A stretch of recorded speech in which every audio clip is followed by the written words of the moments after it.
everybody being here today. Thank you for taking the time out of your schedules to be here with us. Um, this is an important moment in South Carolina's history and the Low Country's history when it comes to making sure and ensuring that our Low Country residents know that even while a pandemic is ongoing and while life has been disrupted, the men and women that are behind me right now and the men and women that are in the field right now are doing everything they can to ensure that South Carolinians are safe. So while we'll get this press conference started, I want to let everybody know that early this morning, while everybody was sleeping in the Low Country, there were members of the Low Country Violent Task Force, and it's a joint collaboration between federal, state, and local law enforcement officials, came together and captured 4 individuals who have been charged, along with 4 others, in their alleged roles for a violent drug trafficking organization that operates right here in our backyard in the Low Country.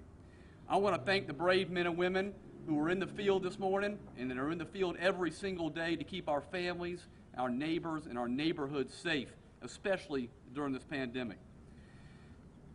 This week is National Police Week. And what we do during this week is that we honor, we take the time to say thank you to the men and women who give their lives, who give their careers, who sacrifice every single day to keep us safe, keep our neighborhoods safe, and to keep our families safe. So again, it's very fitting that we hold this press conference here today, and we announce this major takedown that happened here today on National Police Week. So again, we want to say thank you to everybody who takes the time to put their lives on the line and to put their safety on the line when it comes to protecting our families. So I want to say thank you to each and every one of you and the agencies that you represent here for what you've done. Obviously, this has been a joint collaboration with a lot of different agencies. A lot of different folks have come together to help this takedown be successful. I want to start by mentioning the FBI, the Charleston County Sheriff's Office, North Charleston Police Department, City of Charleston Police Department, Berkeley County Sheriff's Office, Dorchester County Sheriff's Office, Mount Pleasant Police, SLED, and the Charleston County Aviation Authority. And again, this shows that when we collaborate and when we work together, there is nothing we can't do to keep our neighbors safe and to keep our backyard safe. And again, just highlight that and make sure that's so important. And when we work together, there's nothing we can't do to keep everyone safe. And again, I want to highlight too, and I want to take into account and let everybody know that even while there is a pandemic that is ongoing, criminals need to know in South Carolina that they will not find safe haven in our backyard. They will not find a safe haven in our state. And again, the alleged indictment, these are allegations that are out here right now. The indictment was unsealed this afternoon, and these are allegations, and everyone is presumed innocent until proven guilty. And I'm going to let the guy who's done a ton of work on this case come forward. Is Everett McMillan. He's an assistant United States attorney, and he's the one who has done the absolute work when it comes to putting the indictment together, making sure things run smoothly, and working with our state and our federal partners to make sure that this morning went off very smoothly. Everett, if you come forward for us and explain to everybody what you got for them. Thank you, my friend. Thank you. You know, a wise man once said that when justice is done, it brings joy to the righteous and fear to the evildoers. Well, as the U.S. Attorney just said, this morning, justice was exacted on 8 individuals who were arrested in connection with a 50-count superseding indictment that charges multiple violations of federal narcotics and firearms laws. The targets of this investigation are identified as members or associates of a local street gang referred to as the Dorchester Terrace Crew, also known as DTC or 4 Mile. The multi-agency, multi-year investigation into this group yielded an initial indictment in July of last summer that charged 10 individuals with drug and gun violations. Of those 10, 5 have pled guilty and 5 others are still awaiting trial. Today, this superseding indictment charges 13 additional individuals, 8 of whom were arrested, 3 of whom are now fugitives, 1 of whom was already incarcerated on state charges, and 1 of whom will be arrested in the near future. As charged in the indictment that we will provide for your reference, the grand jury charged that this street gang imports cocaine, heroin, and other dangerous drugs from interstate sources of supply and then redistributes those drugs to street-level dealers here in Mount Pleasant, Charleston, and North Charleston areas.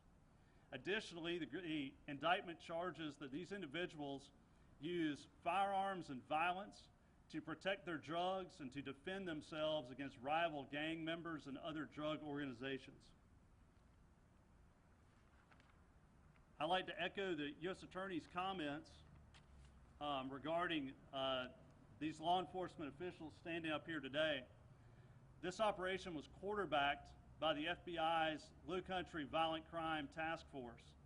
But those task force agents could not do their work without the significant support of local and state law enforcement partners.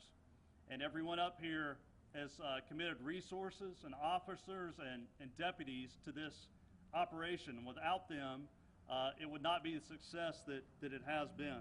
So thank you very much to them all for putting their, committing their resources to this important operation. At the end of this, we'll be glad to answer what questions we can about the operation and provide some copies of the indictment so you can get more specific details. But let me close in saying that we're here today in part to send a message to those people in this community who choose to traffic in drugs, to illegally possess firearms, or to engage in violence. The Low Country Violent Crime Task Force is watching, and they are listening, and you will be brought to justice if you engage in those activities. Thank you very much, and I'll turn it over to Assistant Special Agent in Charge, Reed Davis of the FBI.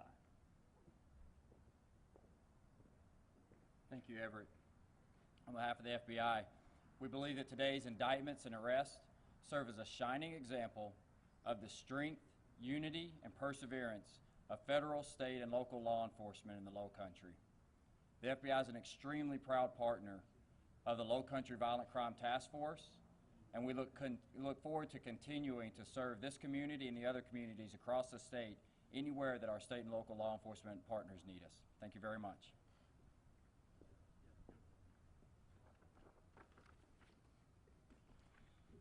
Good afternoon. I'm Carl Ritchie, Chief of Police here for the town of Mount Pleasant. Working together is key to the success in keeping our community safe. Violent criminals do not recognize jurisdictional lines. Regular and open communication is crucial to protecting our citizens. The Mount Pleasant Police Department has an officer assigned to the FBI's Violent Crime Task Force, and I find this type of partnership is so important to all of our citizens in the Low Country. Violent criminals do not stay confined in one area and target victims in only their communities. Having a task force made up of our federal, state, and local partners is vital to pursuing these violent criminals no matter where they go. Today's operation is an excellent example of how working together, sharing information and personnel makes all our communities safer places to live, and it should put other violent criminals on notice that the law enforcement community is working as a team for one common goal, and that is removing them from our communities and stopping them from harming our residents. And I look forward to continuing to work with our task force and continue rounding up these violent criminals. Sheriff Cannon? You know, I grew up in North Charleston, or what we call the North area back then. And I had friends that lived in Dorchester Terrace, went to school with them, played sports with them. And so when I hear things like the Dorchester gang, it's kind of hard for me to believe. However, this group, I can assure you, and as information becomes available later on, you will find that this group had international connections and were a part of an international system that ends up with drugs on our street, in some cases killing some of our citizens, our young folks. The opioid epidemic, this is a part of some of the folks that provide those kinds of drugs. And I would leave you with this, and I want to emphasize, you will hear a recurring theme here, and it has been one that has been the basis of my philosophy from when I first got into law enforcement. And that is simply this. The way we are distributed in terms of police agencies, the only way we can overcome some of the limitations that results in is when we work together. And this is an example of how we work together when there is a federal task force, of which there are a number that we all participate in. But the fact is, we should be working together on a whole host of other things to ensure that our policies are consistent and uniform, and that programs that we develop can be shared and used among the law enforcement agencies in the community. So the carry away from this, aside from the fact that, again, this is an internationally connected gang, and that it represents a critical example of how we do a much better job for our citizens when we work together. Thank you.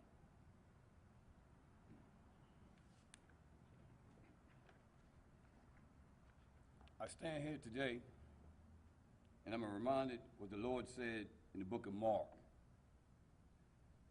The South Carolina U.S. Attorney's Office, Peter McCoy and the AUSAs, the FBI and the task force members, and our fellow law enforcement partners, this applies to every law enforcement person in this world.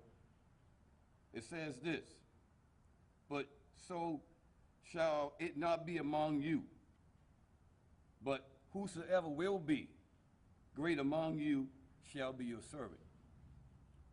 This week is Law Enforcement Memorial Week. What you see these men back here and the men behind you, we have put our lives in the line every day, serving people who we don't even know.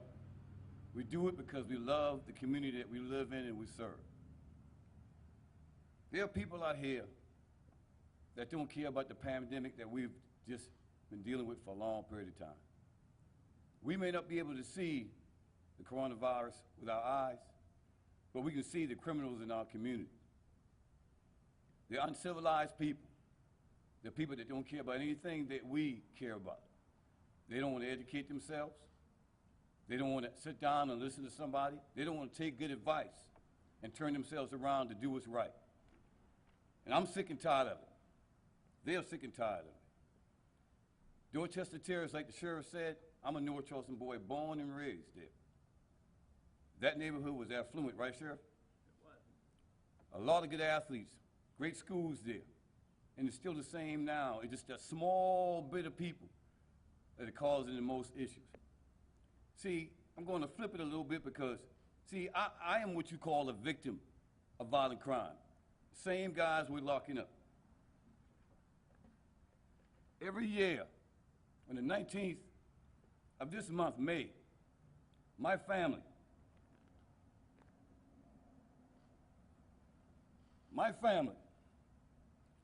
we have to go to a graveyard and look at my nephew in that grave because somebody took a gun and killed him.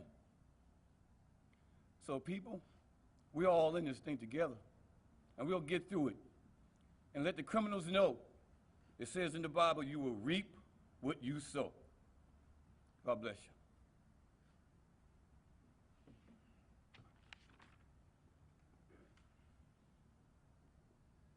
Thank you, Reggie. And I just want to say a few things. One, thank you to this task force. This is a good day. We're celebrating the fact that we have some very bad individuals who are no longer in our communities, victimizing people. We're celebrating a partnership and a collaboration. We're celebrating the fact that we have a U.S. attorney who's here present with us, who cares about our communities And we know when we take a case federally and we prosecute it federally, we get a good outcome. And we know in local law enforcement, sometimes that's the only way we can get people in jail for significant periods of time. And some people, a very small number of people, are disproportionately responsible for the shootings, the killing, and the drug dealing that's going on in our communities. The overdoses, I could go on and on and on.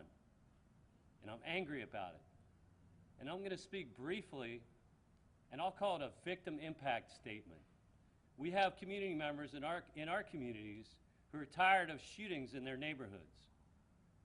There's nobody who would tolerate that. We're not going to tolerate it. In this search warrant, I'm not going to get into great detail. I'll let the FBI talk about the details of this. But needless to say, we got a lot of guns, a lot of drugs, and money. And the people that are dealing in our communities, that are shooting up our communities, need to know that we're paying attention. And I will tell you right now, I'll never get used to standing next to a body in our communities. And I've done it too many times in the very short amount of time that I've been here in Charleston, and I'm tired of it.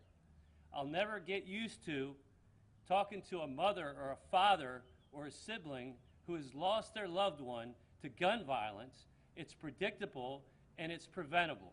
And we're here to do something about it. And today, we talk about these arrests because we care. Today, we celebrate putting some people in jail because today, because they're in jail, our communities are better off. We're safer today, and we'll have less shootings and less drug dealing and less overdoses because these people are now behind bars. And we need to work hard to keep it that way. And we're going to continue this work. This is really important work because we love this great city and this Tri-County area. And the only way is to do it together the way that we're doing it, and symbolizing that today with the prosecution from Peter McCoy, our U.S. Attorney, our Sheriff, and all the agencies here, the FBI and all the partners that participate in this. So thank you.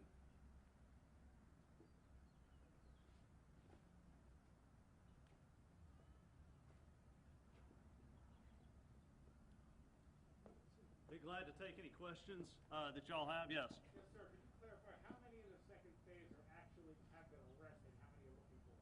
So the numbers for the second phase: 13 were indicted, 8 were arrested this morning, 1 is already in state custody, 3 are fugitives, and I'll be glad to provide names along with the categories, and 1 is yet to be arrested and will be arrested soon. So 9 of 13 are in custody?